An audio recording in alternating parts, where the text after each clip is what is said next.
প্রতিকার।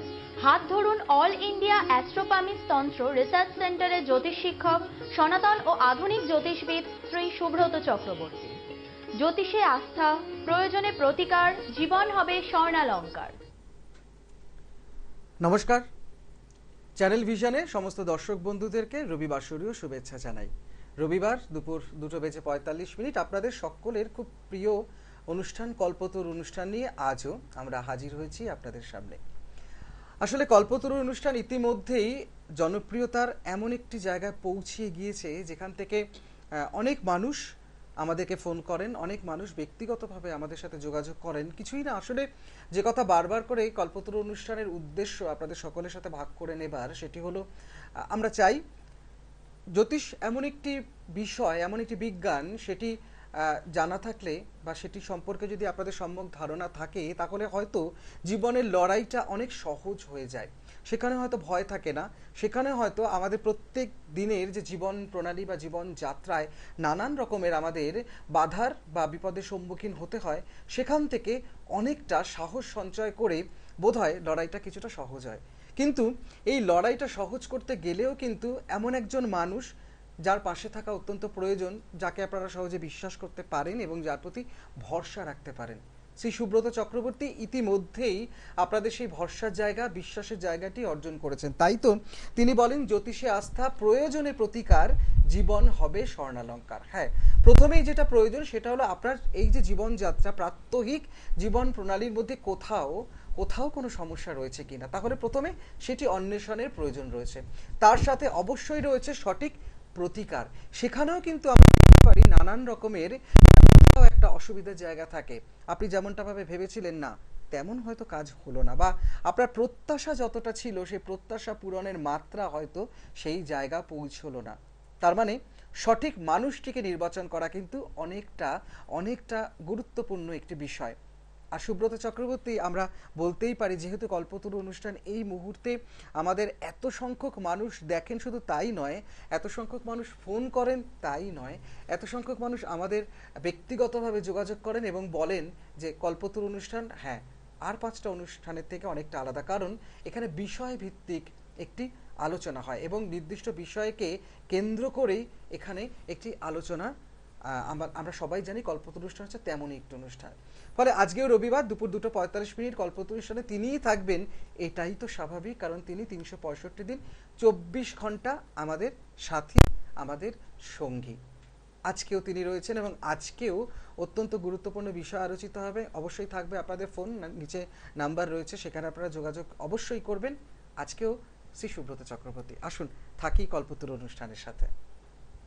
নমস্কার, চ্যানেল ভিশনের সমস্ত দর্শক বন্ধুকে নমস্কার জানাচ্ছি। অনুষ্ঠান শুরুর প্রথমেই আমার পিতামাতাকে প্রণাম জানাই মাতারার চরণে, প্রণাম জানাই সমস্ত বয়োজ্যেষ্ঠ মানুষদের প্রতি, যারা আমার অনুষ্ঠান নিয়মিত চ্যানেল ভিশনে দেখে চলেছেন প্রত্যেক রবিবার দিন দুপুর 2:45। এছাড়া অন্য আরেকটি মিডিয়াতে আপনারা দেখতে পান প্রত্যেক সোমবার দিন দুপুর 2:45 এবং প্রত্যেক বৃহস্পতিবার দিন দুপুর 2:30। এবং আমার অনুষ্ঠান যারা নিয়মিত দেখতে ভালোবাসেন, হয়তো লাইভ দেখেন, আপনারা আপনাদের কাজের অবসরে আপনাদের যে স্মার্টফোন রয়েছে, স্মার্টফোনে ইউটিউবে গিয়ে আমার নামটা সার্চ করতে পারেন, শ্রী সুব্রত চক্রবর্তী চ্যানেল ভিশন, বা চ্যানেল ভিশনের পেজ থেকেও কিন্তু আপনারা দেখতে পারেন, যে ইউটিউব যে পেজ রয়েছে চ্যানেল ভিশন, সেখান থেকেও দেখতে পারেন। এছাড়া ফেসবুক যে লাইভ যাচ্ছে, দেখুন যারা ফেসবুকে হয়তো এখন দেখছেন তারা সরাসরি চ্যানেল ভিশনের পেজ থেকে কিন্তু লাইভও দেখতে পারবেন। তো আপনারা লাইভগুলোকে শেয়ার করলে অনেক লোক দেখতে পারে। তো আপনারা কাজের অবসরেও কিন্তু ফেসবুক থেকেও আপনাদের চ্যানেল ভিশন থেকে আপনারা কিন্তু অনুষ্ঠানগুলোকে ফলো করতে পারেন। এছাড়া আমার যে নিজস্ব পেজ রয়েছে সুব্রত চক্রবর্তী বা শ্রী সুব্রত চক্রবর্তী প্রফেশনাল অ্যাস্ট্রোলজার, সেখান থেকেও কিন্তু অনুষ্ঠানগুলোকে আপনারা যে কোনো সময় কাজের অবসরে আপনারা দেখতে পারেন।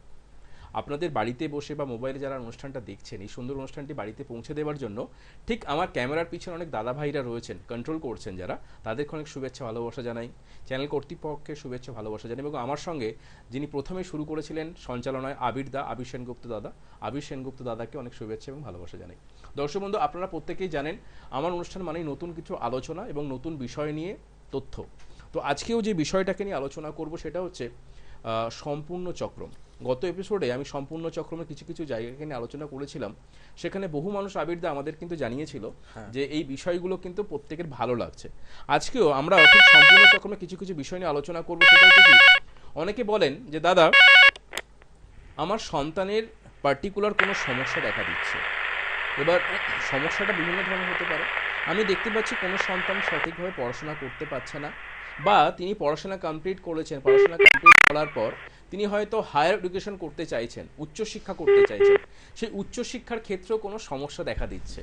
তাহলে সেক্ষেত্রে আমরা যে অনেক সময় ভুলটা করে থাকি, বা অনেকের ক্ষেত্রে দেখতে পাওয়া যায় উচ্চশিক্ষা কমপ্লিট করেছে, কমপ্লিট করার পর তারা কি করছে, যারা যখন প্রফেশনালি চাকরি পরীক্ষা দিতে যাচ্ছে সেখানে তারা বাধাগ্রস্ত হচ্ছে। এটা গেল পড়াশোনার জায়গা। এরপর অনেকের ক্ষেত্রে দেখতে পাওয়া যাচ্ছে রিলেশনশিপ নিয়ে কোনো প্রবলেম দেখা দিচ্ছে, সন্তানের বিবাহ নিয়ে কোনো সমস্যা দেখা দিচ্ছে, রিলেশনশিপে কোনো প্রবলেম আসছে, আপনি বাড়িগত কোনো দ্বন্দ্বে জড়িয়ে পড়ছেন।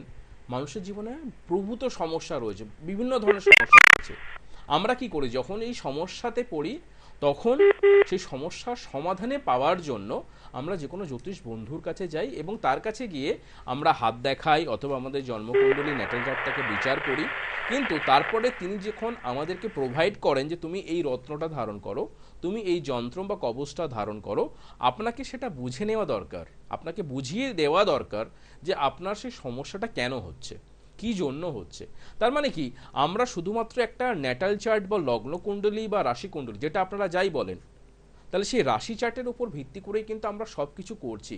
কিন্তু আপনারা, আমার একটা অনুরোধ রইল, যারা আমার কাছে এসেছেন তারা তো প্রত্যেকেই জানেন যে আমার ঠিক প্রেসক্রিপশনের পাশেই দেখবেন আরেকটা চার্ট করা থাকে, বা নিচে একটা চার্ট থাকে, তত্ত্ব বিশ্ববঞ্জি চক্রম, যেখানে নক্ষত্রের 27টি নক্ষত্রের মেলবন্ধন, 9টি গ্রহের মেলবন্ধন এবং 12টি রাশির মেলবন্ধনে আপনার কোন গ্রহ শুভ অবস্থায় রয়েছে, কোন গ্রহ পাপ অবস্থায় রয়েছে, কোন গ্রহ বধ অবস্থায় রয়েছে, অর্থাৎ নবতারা চক্রের যে আমাদের কম্বিনেশন, অর্থাৎ জন্ম, সম্পদ, বিপদ, ক্ষেম, পত্তরী, সাধক, বদ, মিত্র, অতিমিত্র, সেখানে আমার কোন 3টি গ্রহ আমাকে অশুভ জায়গা দিচ্ছে সেগুলোকে আপনাকে জানতে হবে। আপনি যে শুধু গ্রহের প্রতিকার করলেন, আপনাকে ডক্টর বললেন, বা আপনি যখন কোনো শরীর খারাপ হয়, আপনি যখন কোনো ডাক্তারের কাছে যাচ্ছেন, তাহলে আপনাকে প্রথমে যেটা করতে হয় কি, আপনাকে ডাক্তার বলে দেন যে আপনার এই সমস্যাটা রয়েছে, তার জন্য আপনি মেডিসিন খাচ্ছেন। সমস্যাটা আপনার কোথা থেকে আসতে আপনি বাড়িতে গিয়ে নিশ্চয়ই ভাবেন, কোনো টেস্ট দিয়েছেন, সেই টেস্টটা রেজাল্ট ডাক্তারবাবু দেখে আপনাকে মেডিসিন দিচ্ছেন, তা বা কোনো ওটি করাচ্ছেন, তিনি টেস্টের ভিত্তিতে তিনি করাচ্ছেন, আপনি জানেন যে আমার এই বিষয়ে প্রবলেম হচ্ছে, আমার এই বিষয়ে আমি ওটি করাচ্ছি, বা এই বিষয়ের ওপরে আমি মেডিসিন খাচ্ছি।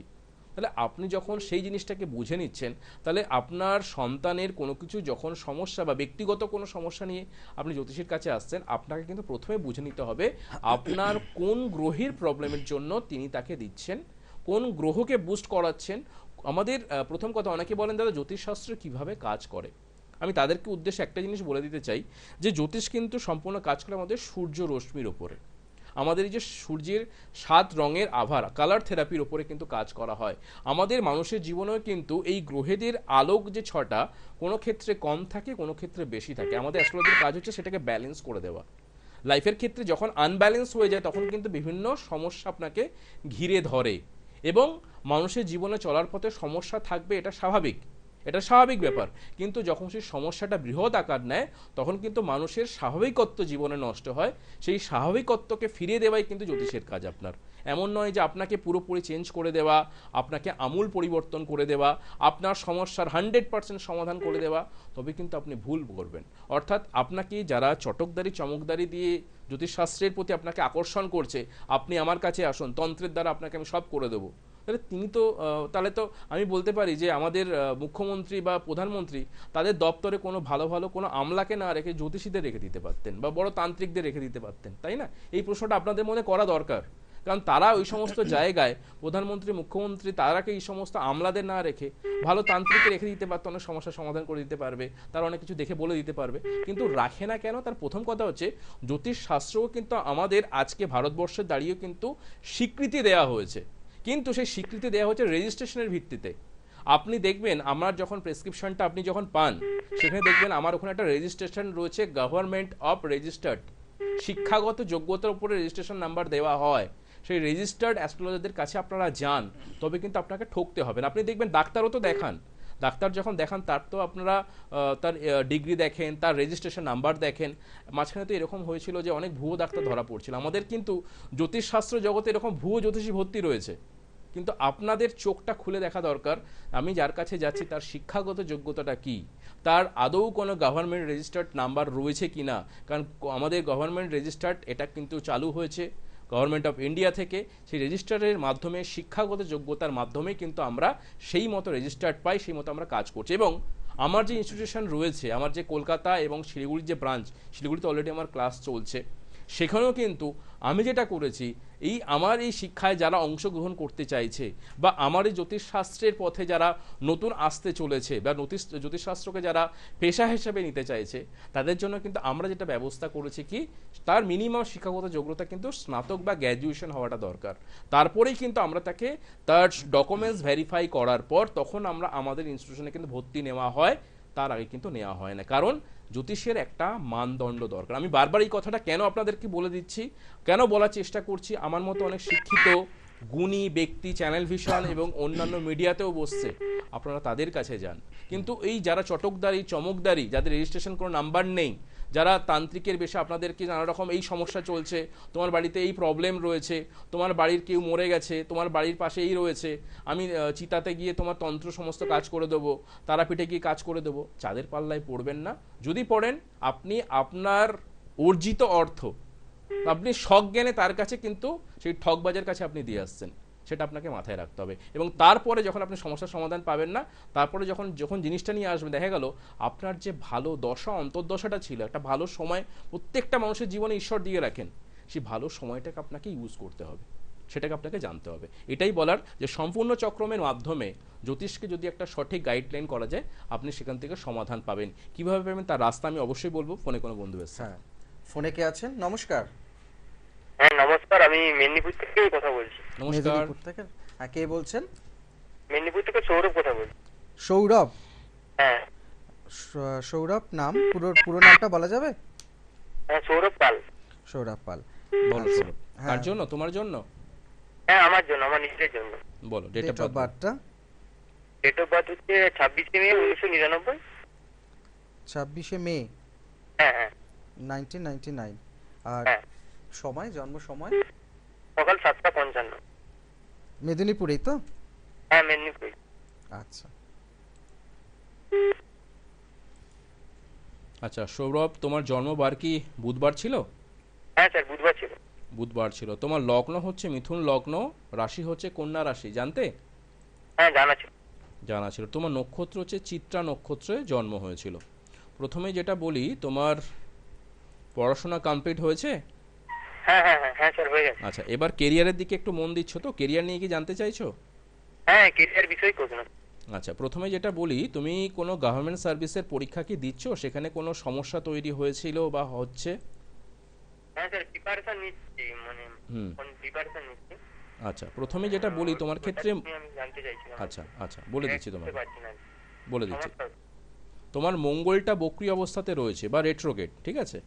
তোমার দেখবে তোমার শিক্ষাগত যোগ্যতা যথেষ্ট ভালো, শিক্ষাক্ষেত্রে তুমি যথেষ্ট ভালো, তোমার নাম্বার বা শিক্ষাক্ষেত্রে তোমার যা যা প্রয়োজন সেইগুলো তোমার জন্য যথেষ্ট ভালো, কারণ তোমার দশা অন্তর্দশা ইজ বেটার, তোমার নবম ভাব পঞ্চম ভাব যথেষ্ট ভালো। কিন্তু সৌরভ, যেটা প্রবলেম হচ্ছে, তুমি কিন্তু মানে এই সময় তোমার পার্টিকুলার তুমি দেখবে বিগত 1.5 মাস থেকে 2 মাস তুমি যদি একটু খেয়াল করো, তোমার কিন্তু মনোচঞ্চলতাটা এই সময়টা বেশি পরিমাণে হবে। অর্থাৎ কনসেন্ট্রেশন, পড়তে বসে যে কনসেন্ট্রেশন করাটা দরকার, সেই কনসেন্ট্রেশন পাওয়ারটা যথেষ্ট পরিমাণে কম, এবং বিগত 1.5 মাস ধরে এই সমস্যাটায় তুমি কিন্তু ভুগছো।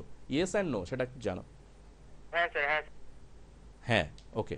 তো এই দেখো এই ব্যাপারটা, তার মানে কি, দেখো এই যে বিগত 1.5 মাস, কেন আমি ব্যাপারটা বললাম, কারণ এই যে বিগত 1.5 মাসের মধ্যে আজ থেকে তুমি 1.5 মাস যদি পিছিয়ে যাও, তাহলে তোমার কিন্তু অন্তর্দশা, সূক্ষ্মদশা এবং প্রাণদশায় কিছু পরিবর্তন এসছে। সেই পরিবর্তনটা তুমি একটু খেয়াল করতে পারবে।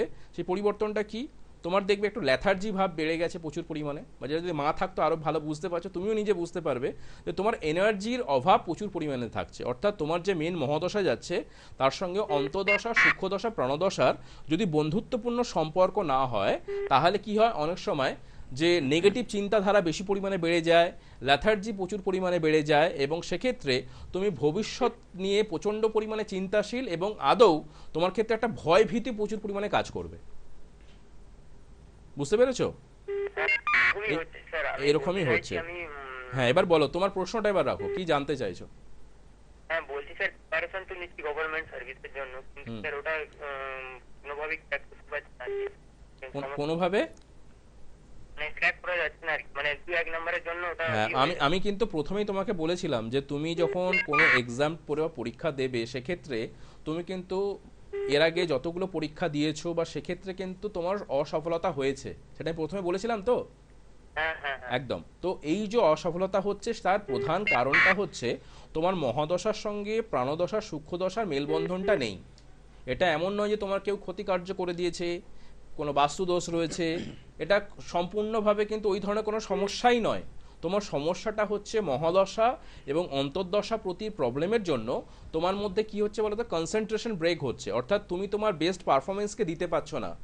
তুমি সব জিনিস ভালো জানো কিন্তু যখন প্রেজেন্টেশন করে আসছো প্রেজেন্টেশন তোমার ভালো হচ্ছে না, বুঝতে পেরেছো?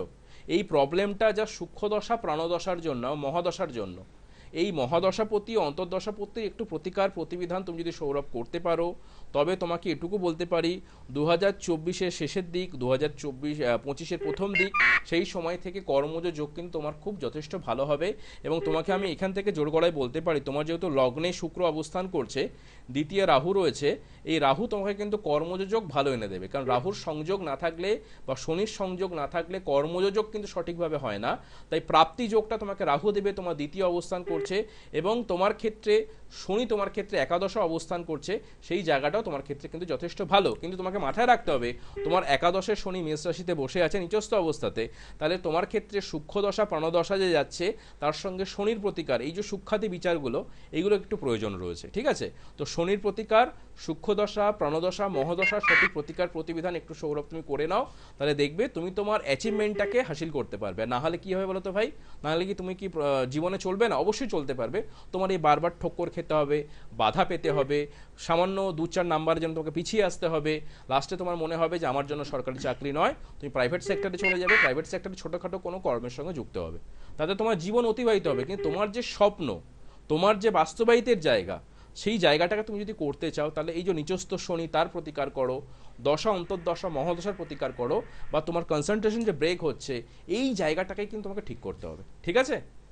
হ্যাঁ ভালো থেকো ভাই, ঠিক আছে। অনেক শুভেচ্ছা রইলো। আমি আশা করি এর মাধ্যমে সৌরভের মাধ্যমে আমি অনেকজনকে বোঝানোর চেষ্টা করলাম যে এটাই, যে জ্যোতিষ পুরোটাই কিন্তু গাণিতিক ব্যাপার। অর্থাৎ আপনিও যদি এই গাণিতিক বিষয়টাকে শিখতে পারেন আপনিও কিন্তু আমার মতো বা যারা জ্যোতিষীরা বলছেন তাদের মতো বলতে পারবেন। কিন্তু জ্যোতিষী মানে এটা ভাববেন না যে তিনি ত্রিকালদর্শী বাবা, তিনি হচ্ছে কোনো দৈব শক্তির মাধ্যমে তিনি কোনো আবির্ভূত হয়েছেন, তিনি আমাদের মধ্যে বলে দিচ্ছেন, এরকম কোনো ব্যাপার নেই। কারণ পুরোটাই সায়েন্স, পুরোটাই লজিক, পুরোটাই হচ্ছে অঙ্ক। তাই আপনারা যদি এই বিষয়টাকে শিখতে চান আমার যে ইনস্টিটিউশন রয়েছে আপনারা যোগাযোগ করতে পারেন। কলকাতা এবং শিলিগুড়িতে অলরেডি আমার ব্রাঞ্চ রয়েছে। ক্লাস আমাদের অবশ্যই কিন্তু এপ্রিল মাস থেকে একটা স্টার্ট হচ্ছে। এরপরে যারা নতুন ভর্তি হতে চান অক্টোবরে একটা সেশন চালু হচ্ছে, অক্টোবরের জন্য আপনারা কিন্তু প্রিপারেশন নিতে পারেন। হ্যাঁ, আর একটি ফোন রয়েছে। ফোনে যাওয়ার আগে একটি খুব ইম্পর্টেন্ট অ্যানাউন্সমেন্ট রয়েছে, সেটা হচ্ছে হাওড়া বালিতে আমরা জানি শনিবার দিন আপনারা শ্রী সুব্রত চক্রবর্তীকে পাচ্ছেন। সেখানে জায়গাটা একটু পরিবর্তন হয়েছে। জায়গাটি হলো নিমতলা ইয়েস ব্যাংকের ঠিক ওপরে, মানে ফরচুন টাওয়ার, সেখানে আপনারা পেয়ে যাবেন শনিবার দিন। আর একটু আগে মেদিনীপুর থেকে ফোন এলো তো তাই বলি এগরা বালি চক, সেখানেও কিন্তু মাসে 2 বার একটু ফোন করে আপনাদেরকে জেনে নিতে হবে। সোমবার শ্যামবাজার, রবি এবং মঙ্গলবার দিন গড়িয়া, দুটো বুধবার বর্ধমান দুর্গাপুর, বৃহস্পতিবার নৈহাটি এবং ব্যারাকপুরে আপনারা পাবেন দাদাকে। শুক্রবার পশ্চিম মেদিনীপুর টাউন কেরানিটোলা, আর শিলিগুড়ির সকলেই জানেন 8 থেকে 21 তারিখ অবধি রত্নকুবের মানে আমাদের রত্নভাণ্ডার জুয়েলার্সে আপনারা পেয়ে যাবেন। সেখানেও কোনো অসুবিধা নেই, ফোন করে নেবেন অবশ্যই। কারণ এই কথা বলি, ইতিমধ্যে এবছর বিশেষ করে 2024-এ আমরা জানি এইচবিটি বিশেষ একটি সংস্থা, তারা দাদাকে স্বীকৃতি দিয়েছেন জ্যোতিষ মহাগৌরব সম্মানে তিনি সম্মানিত হয়েছেন। এর আগে আমরা জ্যোতিষবিদ্যা বারিধি এবং আমরা জ্যোতিষবিদ্যা বাচস্পতি তার ঝুলিতে তো ছিলই। ফোনটা তাহলে নিয়ে নি একদম যেতে যেতে। নমস্কার, কে আছে ফোনে? নমস্কার দাদা, আমি বীরভূম লাভপুর থেকে কৃষ্ণা দাস বলছি। নমস্কার। বীরভূম, আমি আমার ছেলের সম্বন্ধে একটু জানবো। কৃষ্ণা দাস। আচ্ছা, ছেলের নামটা একটু বলুন দিদি ভাই। ছেলের নাম শুভজিৎ দাস। শুভজিৎ দাস। শুভজিৎ দাস, হ্যাঁ দাস বলুন ডেট অফ বার্থ। ও ডেট অফ বার্থ 1 মার্চ 1994। আরেকবার। 1 মার্চ 1993। 94। হুম। সময়, জন্ম সময়? সময় হচ্ছে ভোর 4টে থেকে 5:30টার মধ্যে, মানে টাইমটা ঠিক তো জানি না। আচ্ছা, 4টে থেকে 5:30, তাই তো? হ্যাঁ হ্যাঁ, জন্মস্থান? 5:30টার মধ্যে। জন্মস্থান? বীরভূম। জন্মস্থান? জন্মস্থান কিনা। আচ্ছা, আচ্ছা, মঙ্গলবার ছিল কি? হ্যাঁ মঙ্গলবার, হ্যাঁ হ্যাঁ লগ্ন হচ্ছে মকর লগ্ন, রাশি হচ্ছে কন্যা রাশি, জানা ছিল? হ্যাঁ। না কি লগ্নটা কি বললেন? মকর লগ্ন কন্যা রাশি। হ্যাঁ হ্যাঁ কন্যা রাশি, হ্যাঁ। হ্যাঁ, আচ্ছা। হুম। ছেলের কি কেরিয়ার নিয়ে জানতে চাইছেন? হ্যাঁ হ্যাঁ কেরিয়ার নিয়ে ওই চাকরির উন্নতি কিছু আছে নাকি? আচ্ছা, প্রথমে আছে যেটা সেটা। বলি, ওর চাকরির উন্নতি বলতে গেলে দেখুন, ও প্রাইভেট সেক্টরে কিন্তু কর্মযোজক হবে বা ব্যবসাও ভালো চলবে, কিন্তু ও মনোমতো কোনো কাজকর্ম পাবেন না, বুঝতে পেরেছেন? মানে কাজের ক্ষেত্রে এই সময় আপনি যদি আপনার সন্তানের ক্ষেত্রে দেখেন যে কাজের ক্ষেত্রে যে ভালো কিছু সুযোগ সুবিধা, ওর দশা অন্তর্দশা যেটা বলছে ও কিন্তু এখন ছোটোখাটো কোনো কাজের সঙ্গে যুক্ত থাকবে, কোনো চাকরি বাকরির সঙ্গে, কিন্তু ওই সে একটা ছোট হ্যাঁ হ্যাঁ চাকরি করছে, হ্যাঁ, কিন্তু করে, একটা সেখানে আপনি প্রাইভেট সেক্টরে করে। হ্যাঁ প্রাইভেট সেক্টরে করছে, কিন্তু দেখবেন সেখানে কিন্তু ওর মনোসংযোগ ভালো মতো যাচ্ছে না, বা যেখান থেকে যে বেতনটা পাওয়া দরকার সেই বেতনটাও সঠিক ভালো পাচ্ছে না। শুনতে পাচ্ছেন আমার কথা? হ্যাঁ হ্যাঁ বুঝতে, হ্যাঁ হ্যাঁ, ওখানে যে চাকরিটা করছে সেটা ওর মনোমতো হচ্ছে না, সাথে দেখবেন ও যে বেতনটা পায়, যে পরিমাণ যে পরিশ্রম করছে, যে বেতনটা পাচ্ছে সেটাও কিন্তু ঠিক মতো পাচ্ছে না। ও মনে হচ্ছে যে আমার এখানে ঠিক মতো ভালো লাগছে না, আমি বেটার কিছু খুঁজবো, কিন্তু এই বেটার পাওয়ার ক্ষেত্রে কিন্তু সমস্যা হচ্ছে, ভালো জায়গায় প্রতিষ্ঠাতা পাচ্ছে না ছেলে, তাই তো? হ্যাঁ হ্যাঁ হ্যাঁ, ভালো জায়গা একদম। হচ্ছে এই না। যে আমি দিদি ভাই বলে রাখি যে এই যে ছেলের ক্ষেত্রে কেরিয়ার ডেভেলপমেন্টটা নিয়ে মা সবসময় চিন্তা থাকে, কারণ ছেলে ভবিষ্যতের ক্ষেত্রে প্রচণ্ড চিন্তা, হ্যাঁ। অবশ্যই। তো এই যে ছেলের ডেভেলপমেন্টটা হচ্ছে না, বাধা হচ্ছে না, তার প্রধান কারণ হচ্ছে সম্পূর্ণ চক্রমে যদি আপনি দেখেন বৃহস্পতি বিশাখা নক্ষত্রে, অর্থাৎ বৃহস্পতি নিজ নক্ষত্র পেয়েছে, কিন্তু ডিগ্রিটা যথেষ্ট ভালো, কিন্তু সেই বৃহস্পতি বক্রী অবস্থাতে বা রেট্রোগেট অবস্থাতে রয়েছে। সাথে কি রয়েছে, নবমপতির সঙ্গে একাদশের কানেকশন হলেও নবমপতির সঙ্গে কিন্তু অষ্টমপতি ষষ্ঠপতির একটা সংযোগ রয়েছে। তাহলে এই যে নবমপতির সঙ্গে একাদশের সংযোগ তাকে ইন্ডিকেশন করছে আপনার সন্তান ভবিষ্যতে ভালো জায়গায় যেতে পারে, কিন্তু যেহেতু সেখানে ষষ্ঠ ভাব অষ্টম ভাব যুক্ত রয়েছে, বৃহস্পতি রেট্রোগেট অবস্থাতে রয়েছে, সেই জায়গাটার জন্য ছেলের কি হচ্ছে, কর্মযোজক হবে, ছোটোখাটো কোনো কিছু কর্মের সঙ্গে যুক্ত থেকে সে কিন্তু চলে যাবে। কিন্তু ওকে যদি ভবিষ্যতে একটা ভালো জায়গা পেতে হয়, আপনি ভাববেন না যে আপনার ছেলে ভালো জায়গায় যাবেন না, ভালো অবশ্যই যাবে, যদি আমরা এইগুলোকে একটু ছোটোখাটো যে বিষয়গুলোকে রয়েছে সেইগুলোকে যদি একটু গাইড করে নিতে পারি, ভালো জ্যোতিষের সান্নিধ্যপন্ন হয়ে তার যদি প্রতিকার প্রতিবিধান করতে পারি, আপনার ছেলের জন্য কিন্তু ভালো চাকরি ওয়েট করে আছে, বুঝতে পেরেছেন এক কথায়? হ্যাঁ, তো হ্যাঁ, আপনি বুঝতে যদি পারছি। পারেন এই জায়গাটা যেটা বললাম যে নবমপতি একাদশপতির সংযোগের সঙ্গে ষষ্ঠপতি এবং অষ্টমপতির প্রতিকার, এবং বৃহস্পতি যে বক্র অবস্থাতে বা বক্রী অবস্থাতে রয়েছে বা রেট্রোগেট অবস্থাতে রয়েছে তার একটা প্রতিকার প্রতিবিধান ছেলের জন্য করুন, তাহলে দেখবেন আপনার সন্তান ভালো জায়গায় পৌঁছাচ্ছে। কারণ আপনি চিন্তা করছেন আপনার ছেলে যেখানে কাজ করছে সেখানে ভালো মতো মনোসংযোগ দিতে পারছে না, বেতনটা সঠিক পাচ্ছে না, একটা ছোট কর্ম করছে, কিন্তু ওর জন্য বেটার জায়গা রয়েছে, যতক্ষণ না আপনারা একটা প্রতিকার প্রতিবিধান করবেন সেই জায়গা থেকে ভালো কিছু আশা করা যায় না। তো অবশ্যই এই জায়গাটা একটু ঠিক করে নিন, দেখবেন ছেলে ভালো জায়গায় থাকবে, ঠিক আছে? দাদা আপনি কোথায় বসেন? বলে দিচ্ছি সমস্ত কিছু, আপনি একটু শুনতে থাকুন, বলে দেবে, দাদা বলে দিচ্ছে। হ্যাঁ হ্যাঁ হ্যাঁ ভালো থাকুন।